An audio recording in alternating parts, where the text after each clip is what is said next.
In this video, I'm going to share with you 3 ways in which you can master vaccine communications on social media. First of all, let me tell you that it's an absolute myth that people only read headlines and are engaged by using clickbait. It's definitely not the truth.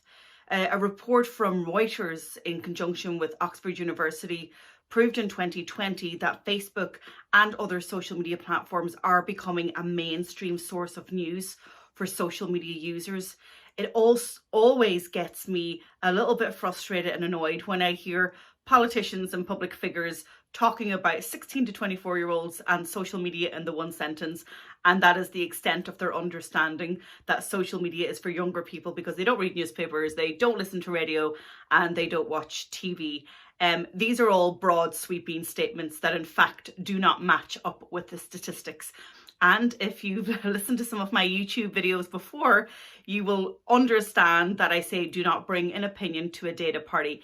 Let's get our stats on the table and let's really understand the demographics that are tapping into multi-device channels and also getting their news from multiple sources.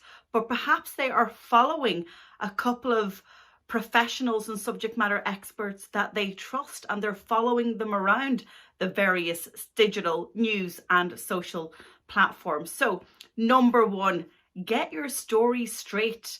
And one tweet is not going to cut it. If you really want to develop a vaccine communication strategy for online, you've got to take the customer and the public on the journey. What is the communications journey from me asking the question, why should I take the vaccine, to me making a decision to register for my vaccine appointment online? You need to map that out for every single citizen cohort in your country. That's the first step, understanding the digital journey and mapping the triggers, the needs, the questions, the queries, the hopes, and the concerns to that journey, and making sure that you have transparent and long form content in your answers.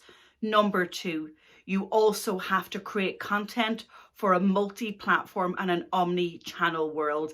It's not good enough to put 90% of your effort into one channel and then pepper the remaining 10% across a number of channels. That's not going to work. And in fact, the audience segmentation exercise that you undertake will inform you of what channels.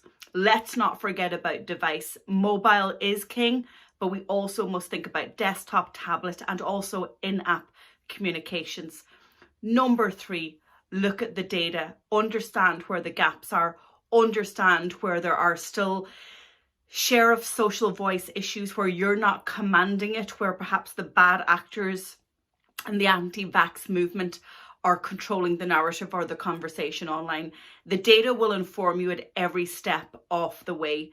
We don't just look at data at the end of a campaign, we actually look at the data in real time, especially for something as critical as vaccine communications. Listen, don't ignore moderation, don't ignore the comments, do engage in social listening. It is not Big Brother, and that's a topic that I'm going to deal with in another video. But remember, vaccine communications should be spearheaded by subject matter experts.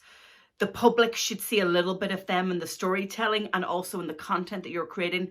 Give them as much information as they need. Engage in social listening to understand where the gaps are, and look at your data to understand where you're making an impact and where you need to make a better impact.